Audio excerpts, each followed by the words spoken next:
à l'époque a eu de gros problèmes. Il flirtait avec une fille du 15e arrondissement de Marseille. Tu sais comment c'est en fait, du coup il est rentré une fois là-bas au quartier, il a commencé à se faire racketter. Pour te dire à quel point l'environnement marseillais m'a dégoûté, parce que j'étais vraiment à l'époque de la vraie mafia, tu vois. À cette époque-là, c'était vraiment la mafia qui dirigeait l'OM. Plus maintenant, depuis l'arrivée de le petit moustachu là, comment il s'appelle, Pablo Longoria. Exactement. Tu as vu, je ne suis même plus le foot. En fait, ils m'ont tué la passion. On m'appelait pour baisser les caméras quand certaines personnes devaient rentrer à la commanderie. Ah ouais, ok, d'accord. Ouais, c'était dur.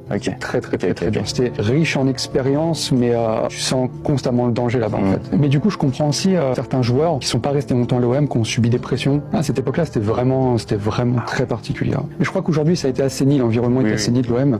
Mais ouais, ça a été une vraie expérience. Demain, en fait, tu fais la sécu de Booba. En fait, tu partages tes journées avec lui. Après demain, il va t'inviter chez lui. Ça te démystifie en fait. Ouais, tout à fait. Et tu te rends compte que ça te brise un petit peu la passion que tu avais. Tu commences à te faire la bise le matin, machin. Tu commences à les voir en dehors du travail.